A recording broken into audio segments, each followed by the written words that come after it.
Amazing grace, how sweet the sound that saved a wretch like me. I once was lost, but now I'm found. Was blind, but now I see.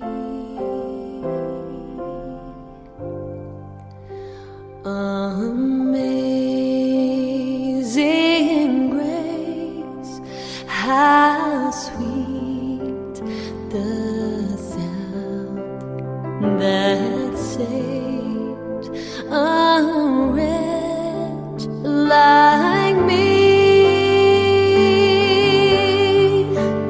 I once was lost, but now I'm found. Was blind, but now I see. 'Twas grace that taught my heart to fear. In grace my fears relieved. How precious did that grace appear. The hour I first believed. Oh, through many dangers, toils and snares, I have already come. 'Tis grace that brought me safe thus far, and it is grace that will lead me home.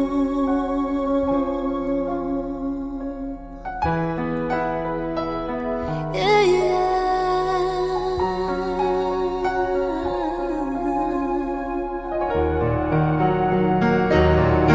how amazing, how wonderful you are.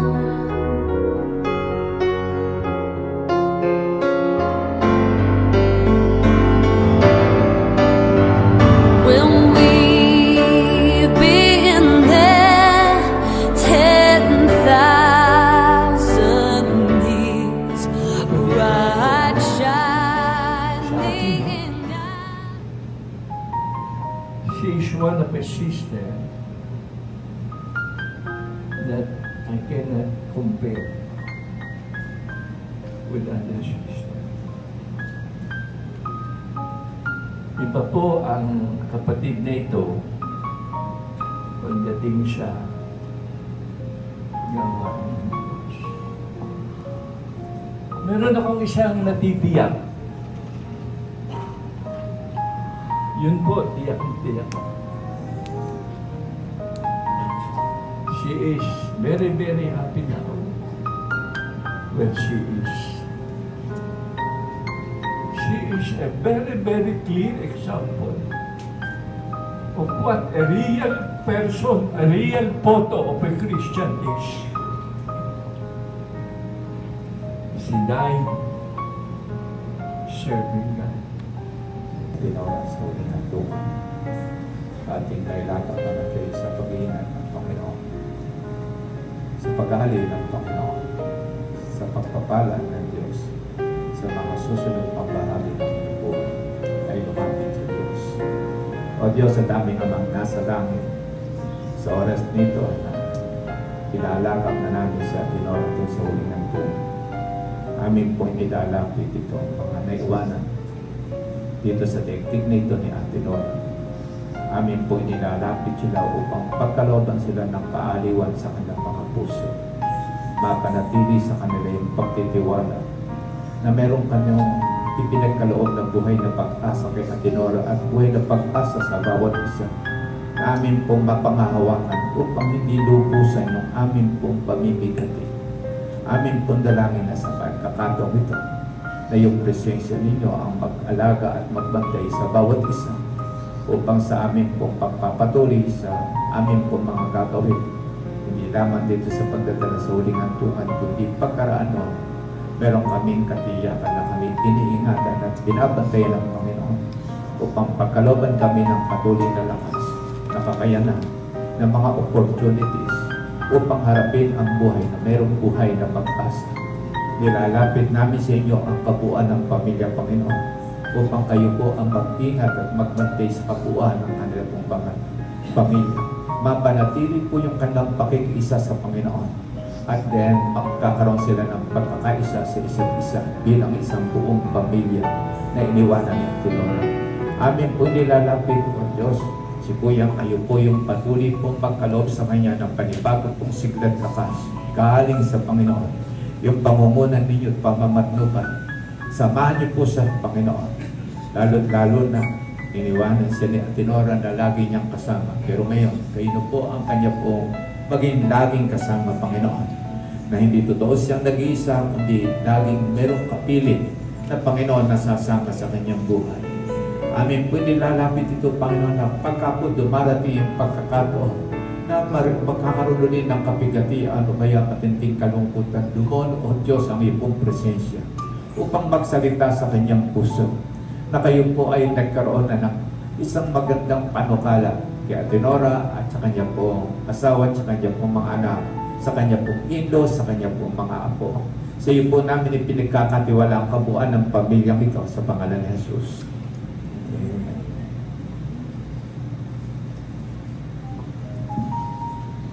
So, ang mga bagay po na naalala ko sa kay Ninang Nora o Nanay Nora, noong pong kabataan ko, maliliit pa lang kami, elementary, pagkatapos po ng church, ay niyayakag na po ako ni Nachi sa bahay nila. Doon na po kami magla-lunch. Doon po ako nakakatikim ng sinigang na baboy na hindi nalilimitahan yung kahit gaanong karami ang kukuha mong kukulam. So, nakita ko doon, siguro, ganoon sila pinalaki ni Nanay Nora na walang pinipili o itinuturing na kakaiba kahit anong estado ng buhay mo. Kaya nga, siguro kaya siya naging ninang ng iglesia. Kasi nga, even yung pinakamahirap na miyembro po ng aming iglesia ay naging malapit sa puso niya. Sa pamilya nila. Naalala ko pa, pinag-uusapan namin ni Brother Ray last time na nung time po na nagpapaalam na kaming dalawa o si Daddy, si Ray, kay Nanay na magpapakasal na kami. Nandun po yun sa garden sa may Monday Street, yung may sa may Makompa. May ginagawa po siya. Tapos sabi ni Ray, Nay, may sasabihin po ako sa'yo kasi wala po si tatay nun eh. So si Nanay lang po ang gusto niyang unang magsabi para si Nanay po magsasabi kay tatay. So nung time po na yun, umupo po kami kasi merong garden set doon. So umupo po si Nanay. Tapos yun na nga po, nagsalita na hindi po ako nagsasalita, si Brother Ray po ang nagsasalita. Tapos sabi niya, Nay, nagbabalak na po ako mag-asawa. Po kami na rito para magpaalam. Si Nanay po, yung may baso po sa harapan niya, umiinom, tapos natatawa po ako, pero hindi ko pinapakita ko kami. Kasi ubos na yung laman ng baso. Inom pa siya ng inom. Ilang beses siya tinutuga. Sabi ko parang, ayaw pa yata pumayag si Nanay na magpakasal kami. Tapos, ang una ko pong doon, kasi kilala nyo naman yung mukha ni nanay. Kung titingnan nyo, kala nyo mataray.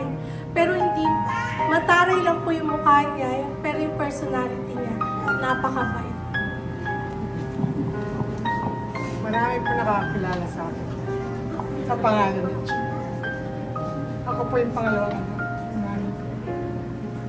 Maraming salamat sa panahon at oras sa binigay mo sa akin. Malalaman niyo naman na naging malayo ko sa Diyos sa mahabang panahon.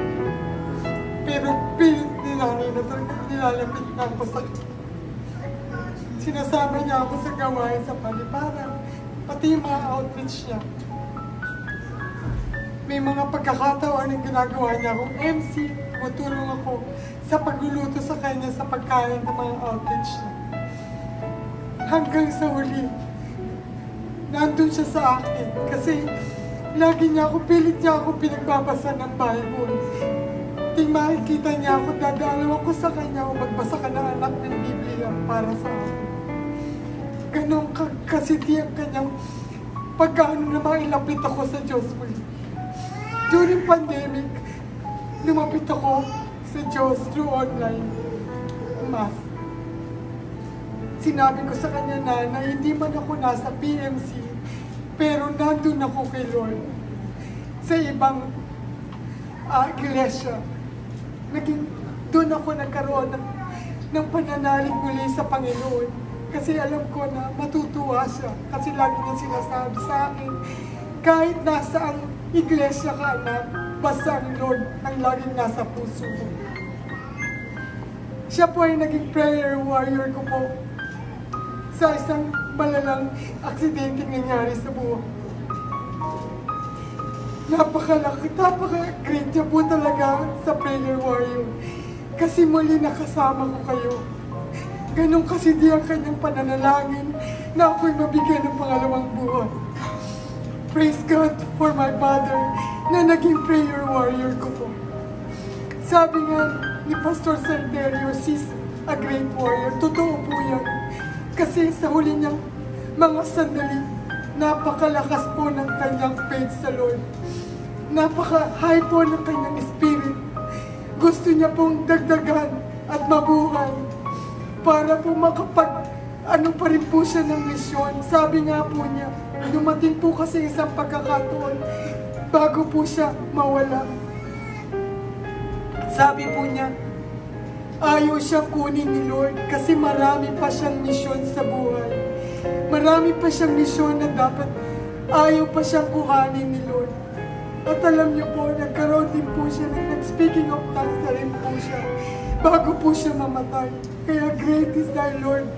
Napakabait po niya at napakadakila. Magandang gabi po sa inyo lahat. Ako po'y natutuwa na makita kayo. Pinakita niyo yung pagmamahal niyo kay nanay. Na magtagal ko talaga, expected ko na po talaga yun. Sa dami na nagmamahal kay nanay, na hanggang huli, gusto pa rin siyang makita at makasama. Ako po ay malayo kay nanay. Nasa ibang bansa din ako, but nanay always make sure na lagi kami nag-uusap. Alam niya kung anong oras ako nagtatrabaho, hanggang gabi po kasi talagang nagtatrabaho ko. Workaholic po ako. Alam niya yan, nararamdaman niya yan. Tatawag sa akin yun, mga 11 p.m. So sabi niya, anak, gising ka ba? Sabi ko, oo nanay, nagtatrabaho po ako. Sabi niya sa akin, sige mamaya na kita tatawagan o bukas. Sabi ko, hindi nanay, dyan ka lang. Nalagay ko lang siya dun sa gilid ng monitor ko. Habang nagtatrabaho ako, nagkukwentuhan kami. Hanggang inaabot na kami alas 3, alas 4. Ganun siya kaano. At ang gustong-gusto ko sa aking ina, yung as a mother, alam niyang may problema ang anak niya. Nandiyan siya lagi. At sabi niya bigla-bigla, anak, may kailangan ka ba? Anak, pinagpipray kita. Ang buong pamilya ko ay pinagpipray niya. May nangyari po sa buhay namin ng pamilya ko na kung wala akong prayer warrior ng nanay ko, baka wala na po yung isang anak ko. Ganun po kalakas ang prayer ni nanay sa buong pamilya. Uumpisahan po niya yan mula sa kuya ko. Lahat po yan, buong pamilya yan, hanggang sa kaduluduluhan po. Kaya ako'y nagpapasalamat sa nanay ko. Mahal na mahal ko ho yan. Hindi ko talaga matatawaran. Napakasakit po sa akin.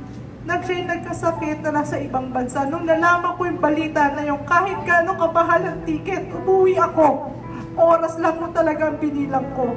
Wala akong pakialam sa trabaho ko. Kaya kong iwanan yan, pero hindi ko maiiwanan ng nanay ko. Gusto kong nasa tabi niya ako. Masaya pa nga ho yan nung dumating ako, hindi niya alam. Pagpasok ko sa ICU, sabi niya dun sa nurse, anak ko to eh. Sa 1 linggo pa to uuwi eh. At sabi ko pa sa kanya, Nanay, ikaw naman ka ako, naglambing ka lang eh. Sana, sinabi mo na lang umuwi na ako. Hindi na ako dito pa para pumunta tayo dito, para pauwiin mo lang ako. At ako'y nagpapasalamat sa Lord. Dahil ho talagang pinalalo niya lahat. Malayo ako sa kanya. Pero yung last 12 hours niya, ibinigay niya sa amin ng kapatid ko na malayo rin. Yun po yung pinakamahabang gabi sa buhay namin.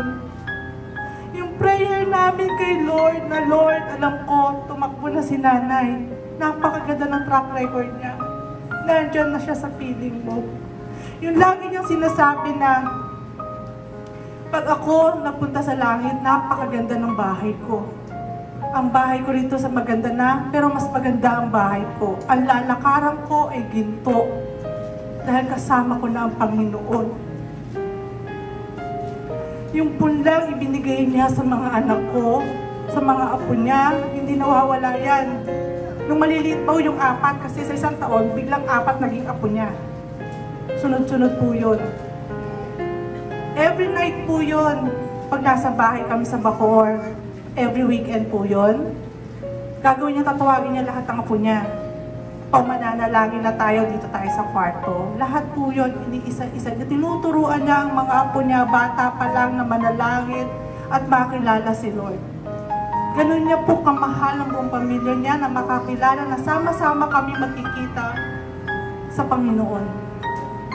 Nanay, alam mo kung gaano kita kamahal. Maraming salamat sa lahat ng panalangin mo sa amin. Sa huling sandali, itinuro mo sa amin paano maging prayer warrior din. Noon namin isipin na aming sarili, kundi pagkos isipin namin na ibang tao rin ang mga ngailangan. At siya talaga, mapagbigay. Hindi niya iisipin kung wala na siya, basta mayroon siyang maitulong sa ibang tao. Ganun po siya. Gusto niya kung anuman, kung ang isang estado na isang tao ay mataas, kung ano yung binigay niya doon, yun din po ang bibigay niya sa isang tao na mababang estado sa buhay. Wala po siya diskriminasyon. Kung binigyan kita ng bulaklak, bibigyan din kita ng bulaklak. Hindi po siya namimili. Kaya ako po'y nagpapasalamat sa inyo kung paano niyong minahal si nanay. Kasi po'y mahal na mahal niya po talaga. Maraming salamat po.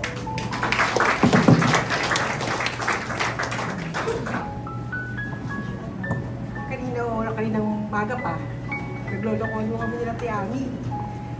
Sabi niya, magsasalita daw po ako. Sabi ko, wala na akong dapat sabihin pa ako at secret namin yung nanay yun eh. Secret na walang clue. Huwag na kayong sumali pa. Nanay ko po, the last few months, nilalaga ako siya, nakasama ko siya.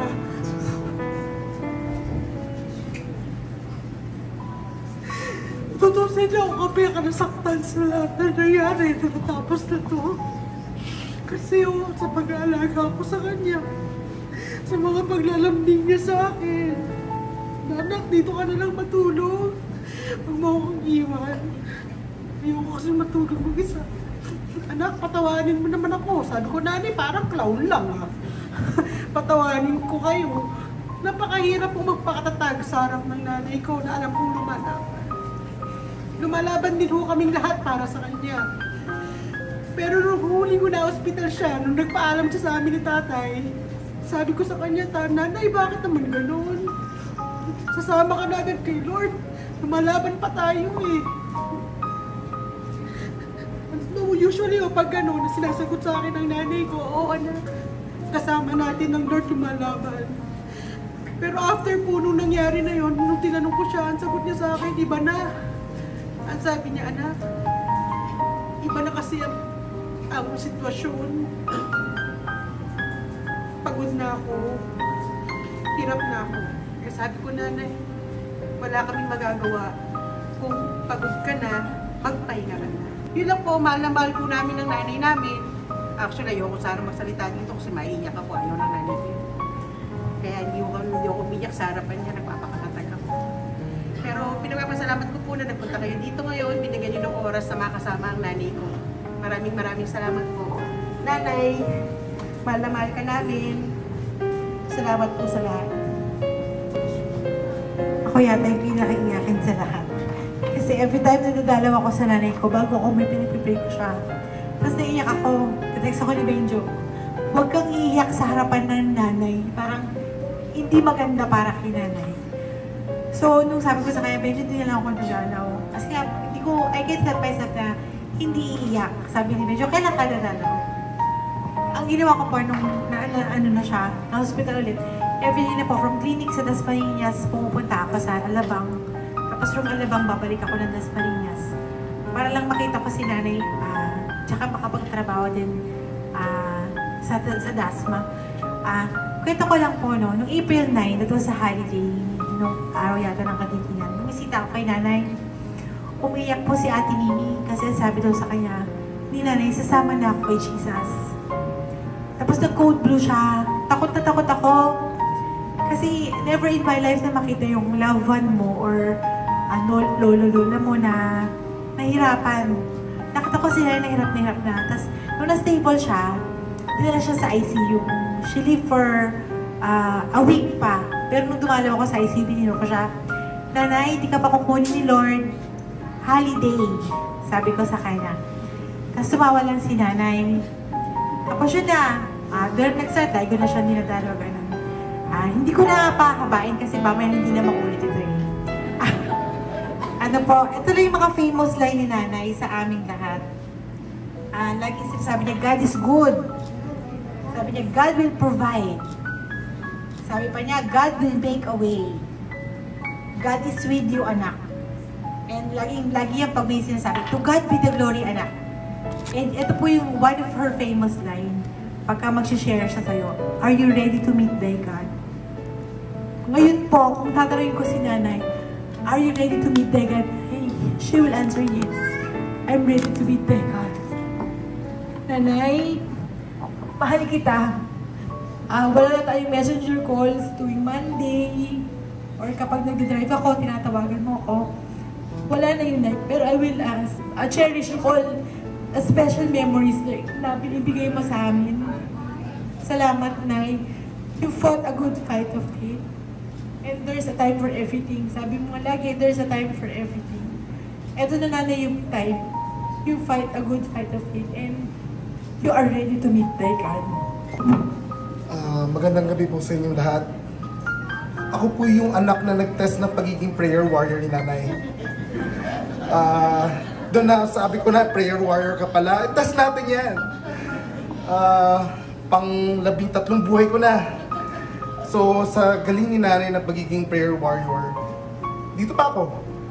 I'm here, I'm blessed, and I'm flourishing.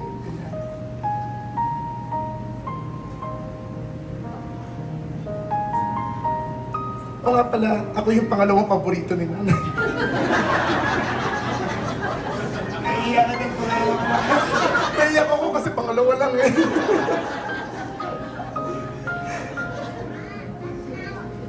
Ako yung dapat aalis kasama nila sa States. Pinili ko magpaiwan. So, isa yun sa mga regrets ng buhay ko. Pero alam ko naman masaya si nanay na nandito ako. At syempre, ginalingan ko na lang sa buhay para makita naman niya na tama yung pinili ko. And truly, sa buhay ni nanay, pinakita ng Diyos na God is love. God is love kasi shinare niya yun sa buong pamilya niya. We're so bonded. Yung bond ng pamilya namin, iba. short and sweet na lang pala yung akin. Ayun, alam naman ni nanay na mahal ko siya.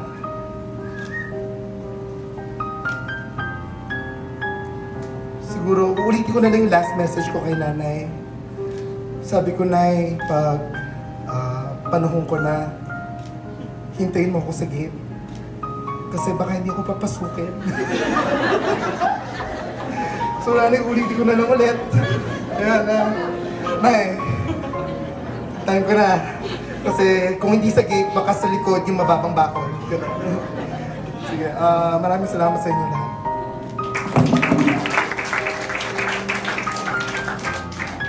Ang taas po ng pressure.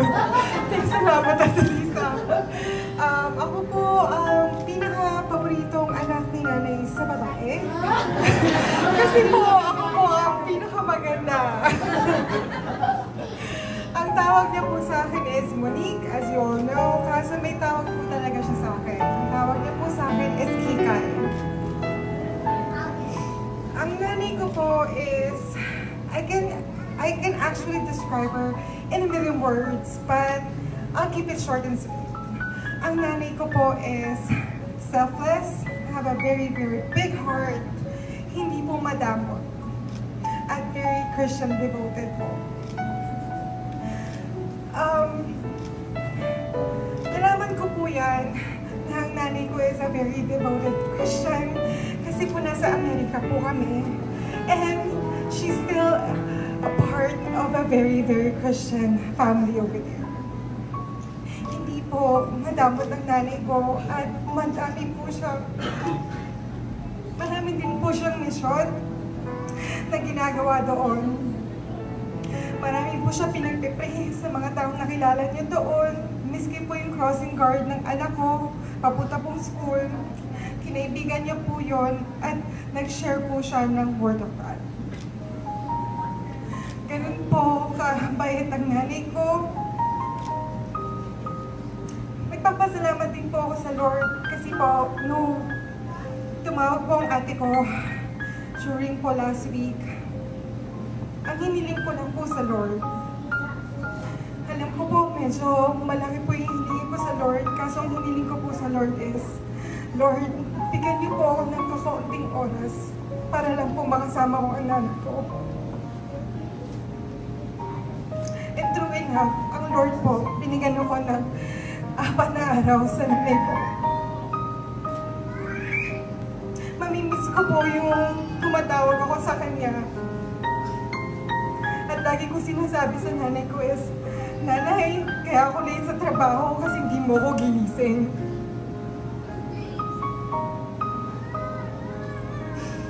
Nanay, namimiss ko na yung mga luto mo dito sa Amerika. Kailan mo ba ulit ako pagluluto? Ang nanay ko po is lagi po sinasabi, anak, pagluluto kita at ang mga kapatid mo lagi. Ganun po siya.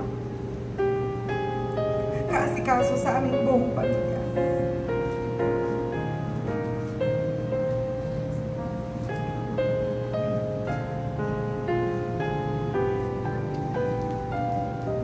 Alam ko po, ang nanay ko is kasama na po ng Diyos. Wala na po siyang sakit na nararamdaman.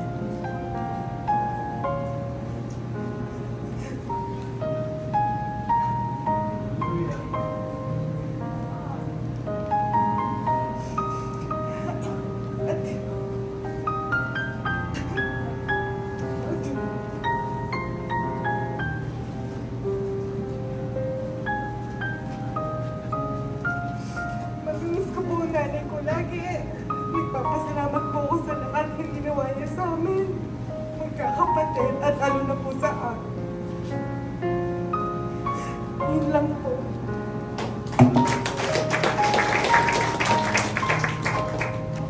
Magandang gabi po sa inyong lahat. Nagpapasalamat po ako sa pagkakaroon nyo ng oras na makasama kayo at makiramay dito sa amin at nakadalo din kayo sa celebration ng buhay ni Nanay. Alam po ako, living testimony niya kung gano'n niya kayo pamahal dahil kasama ko siya araw-araw hanggang sa pinagdadasal niya kayo sa madaling araw Kaya sabi nyo, hindi masungit si nanay. Pero sa akin lang siya nagsusungit pagka kinakausap ko siya. Sa akin lang siya masungit pagka kinakausap ko siya habang nagdadasal siya. Sabi niya, umalis ko muna dyan, nagdadasal pa ako. Lahat kayo mahal niya. Mahal na mahal niya kayo. I'm also a living witness na si nanay kasama na ng dakilang Panginoon may mga oras na ito. Kinakausap ko siya, dito ko natutulog gabi-gabi. Siya, kasama na ni Lord, sabi niya sa akin, tatayo ka ng malungkot sa piling na ako ng Lord. Mahal naman niya kayo.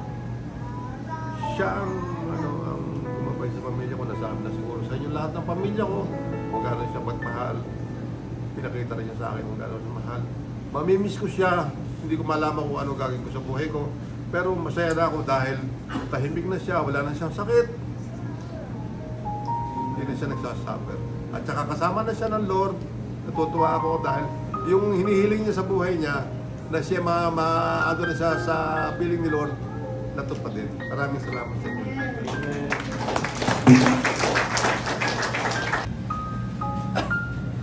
Maraming salamat po sa lahat ng gumalo sa pagkatungan ng aking puting asawa. Gabayin mo, maano ba ito? Samahan mo ba ako?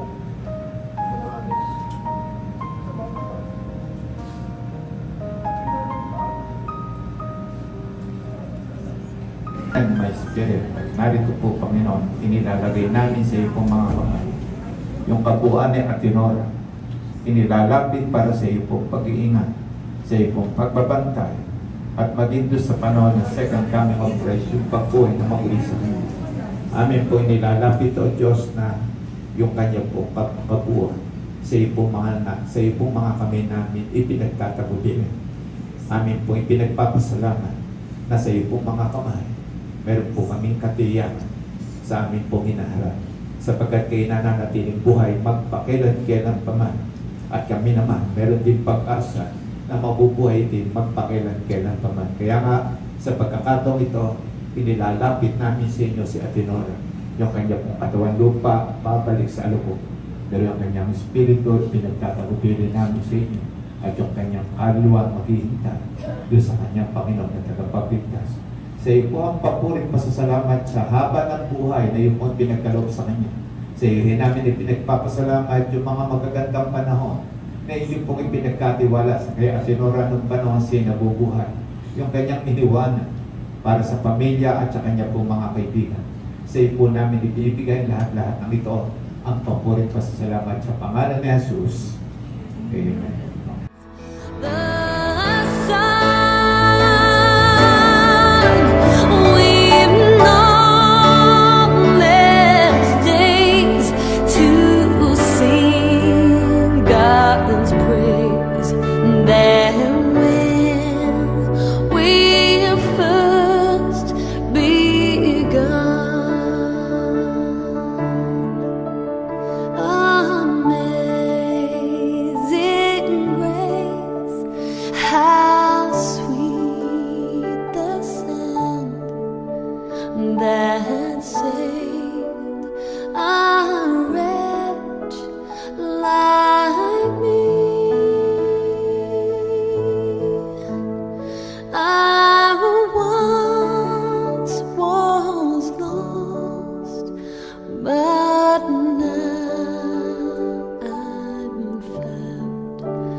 angels all around. My delight is found in knowing that you wear the victor's crown.